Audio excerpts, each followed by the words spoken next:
Hello guys, this is Shubhankar. তোমরা দেখছো success corner.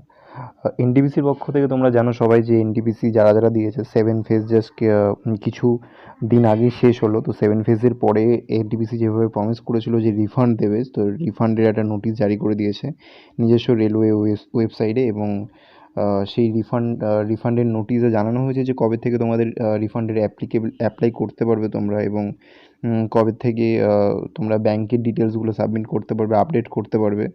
এই রিলেটেড ইনফরমেশন রয়েছে, কবে থেকে ডেট শুরু হবে, কবে পর্যন্ত হবে, কত টাকা রিফান্ড পাবে, এসসিরা কত পাবে, এসটিরা কত পাবে, জেনারেলরা কত পাবে, কী করে অ্যাপ্লাই করবে, সব কিছুই এই ভিডিওর মধ্যে জানিয়ে দেবো। তো পুরোপুরি ভিডিওটা দেখতে অবশ্যই ভিডিওতে চোখ রাখো, ঠিক আছে? তো চলো তোমাদের বলে দিচ্ছি, এবং এই ওয়েবসাইটে কী করে আসবে ও এই নোটিশটা, অফিসিয়াল নোটিশটা কী করে তোমরা পাবে, সেই রিলেটেড ইনফরমেশনও তোমাদের দিয়ে দেবো। তো চলো তাহলে বলছি। তোমরা দেখতেই পারছো এটা রেলওয়ে রিক্রুটমেন্ট বোর্ডের অফিসিয়াল ওয়েবসাইট। তো এখানে প্রথম যে নোটিশটা রয়েছে, একটা সেকেন্ড, এখানে প্রথম যে নোটিশটা রয়েছে যে 6/8/2021, অর্থাৎ আগস্টের 6 তারিখে যে নোটিশটা জারি করা হয়েছে এনটিপিসির পক্ষ থেকে। তো CN01/2090, অর্থাৎ যে 2019-এ এনটিপিসির অফিসিয়াল নোটিশটা বেরিয়েছিল, সেই নোটিশের রিগার্ডিং এই রিফান্ডেবল নোটিশটা। তো চলো দেখে নিই আমরা যে এই নোটিশে কী কী বলা হয়েছে।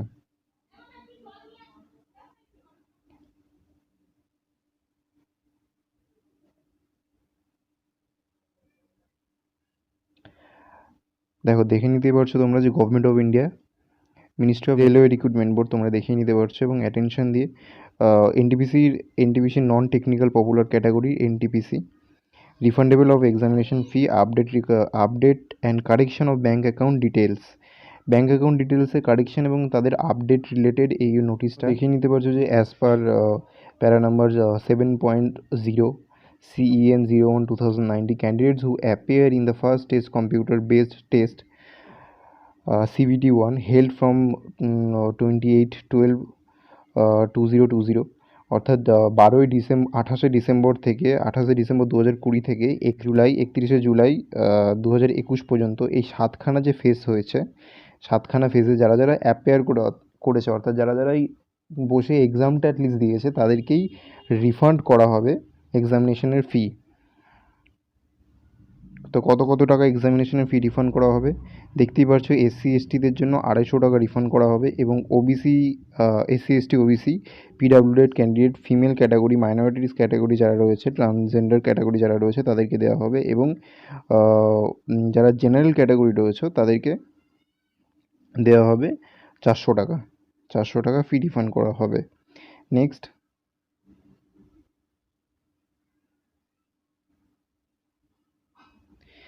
এই 2 নম্বর পয়েন্টে লেখা রয়েছে যে the applications have been received almost 2 years back, and in the intervening periods changes might have occurred in the account details of the candidates. অর্থাৎ দু বছর আগে যেহেতু অ্যাপ্লাই করা হয়েছিল, 2 বছর আগে ব্যাংকের মাধ্যমে যে চার্জেসগুলো দেওয়া হয়েছিল, সেখানে 2 বছরের মধ্যে ডিউরিং 2 ইয়ার্স অনেকের ব্যাঙ্ক অ্যাকাউন্টের IFSC কোড পাল্টে গেছে, বা বিভিন্ন ধরনের কোনো প্রবলেম রয়েছে, বা কোনো রকম কারেকশান রয়েছে, তো সেইগুলো তোমরা আপডেট করতে পারবে। এই পিরিয়ডসের মধ্যে যেগুলো রয়েছে সেগুলো তোমরা আপডেট করতে পারবে। এখানে লেখা রয়েছে যে ডিউরিং স্কুটিনি, অর্থাৎ এনটিপিসি যখন স্কুটিনি করেছে, it is observe that large number of payments war made from the same account number and bank account details of many candidates are not available. During scrutiny টাইমে তারা observe করেছে বিভিন্ন ধরনের large number of candidates যারা payment করেছে, অনেক অনেক candidate যারা এনটিপিসিতে পেমেন্ট করেছে, তারা অ্যাপ্লাই করেছে, অ্যাপ্লাই তো করেছে, কিন্তু যে পেমেন্ট করার সময় তারা একই ব্যাঙ্ক অ্যাকাউন্ট থেকে বারবার পেমেন্টটা করেছে।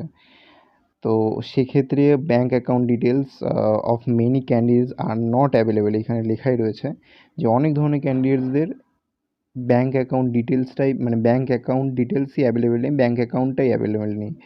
Further the IFSC code of same bank accounts have been changed after recent মার্জেস।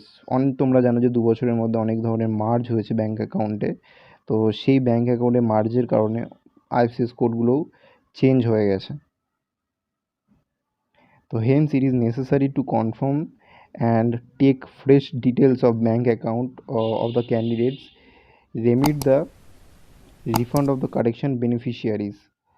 তো এই ক্ষেত্রে বলা হয়েছে যে ফ্রেশ যাদের ব্যাঙ্ক অ্যাকাউন্ট ডিটেলস রয়েছে তারা অ্যাপ্লাই করতে পারবে, তারা জানাতে পারবে, তাদের আপডেট করতে পারবে ব্যাঙ্ক অ্যাকাউন্ট ডিটেলসগুলো। নেক্সট প্যারা নম্বর 3-তে বলা হয়েছে যে according to an update bank account link wheel be provided on the official website আরআরবিজ which will be live on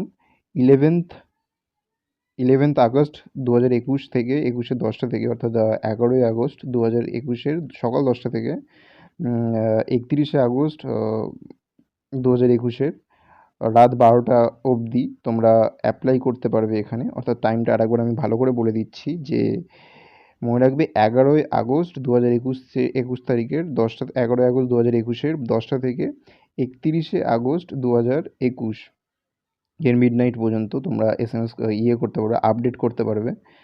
R SMS এবং ইমেলের মাধ্যমে তোমাদেরকে also be sent to this candidates who had attend the CBT 1, এবং CBT 1-এ যারা যারা apply করেছে তাদের ক্ষেত্রে SMS এর মাধ্যমে জানিয়ে দেওয়া হবে।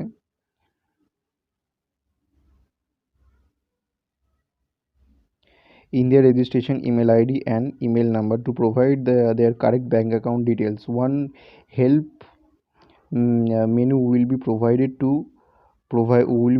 to get any clarification or help in case of any trouble while submitting the bank account details. তো তোমাদের করার সময় মানে আপডেট করার সময় তোমরা একটা মেনু বারও পেয়ে যাবে, সেখানে মানে ওই অফিসিয়াল নোটিশেই অফিসিয়াল ওয়েবসাইটে পেয়ে যাবে। সেখানে তুমি যদি বাই চান্স কোনো প্রবলেম হয় রিগার্ডিং, তো সেই ক্ষেত্রে তুমি ক্ল্যারিফিকেশনের জন্য সেখানেও সাবমিট করতে পারবে, ডিটেলসগুলো দিতে পারবে যে কী কী প্রবলেম হয়েছে, কী কী প্রবলেম হয়নি, কী কী প্রবলেম হয়েছে সেই ডিটেলসগুলো তুমি দিতে পারবে। নেক্সট 4 নম্বর পয়েন্টে দেখা রয়েছে, দেখো যে all candidates who had appeared in CBT 1 আর advised to provide their bank account details for getting the refund examination fees. They are requested to ensure the bank account number, name, IFSC code entered and correct, and check it carefully before submitting.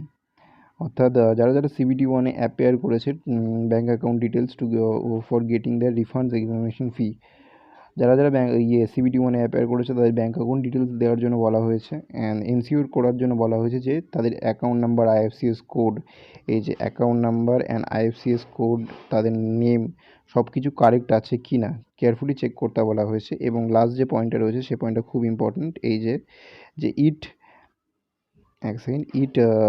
may be notified modification of bank details after submission will not be possible.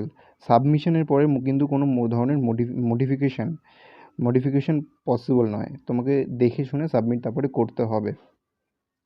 Last যে পয়েন্টটা আছে সেই পয়েন্টটা খুবই important, যে RRB shall not be responsible for any failure of refund on account of incorrect details furnishing by the candidates and will not entering further corresponding modification in this regarding. RRB কোনোভাবে কিন্তু responsible নয় তোমাদের incorrect details দেওয়ার ক্ষেত্রে, বা bank অ্যাকাউন্টের ডিটেলসে ভুলভাল যদি হয়ে যায় বাই চান্স কোনো কারণে, তো সেই ক্ষেত্রে RRB কোনোভাবে রেসপন্সিবল নয়। এবং পরবর্তী ক্ষেত্রে 31শে আগস্টের পরে কিন্তু আর কোনো রকম মডিফিকেশনের তোমার দেওয়া হবে না, স্কোপ দেওয়া হবে না, তো তোমাদের দেখে শুনেই করতে হবে অবশ্যই। নেক্সট বলা হচ্ছে যে the last date for submission bank details 31শে আগস্ট 2021 লাস্ট ডেট রয়েছে, সেটাই দেওয়া হয়েছে।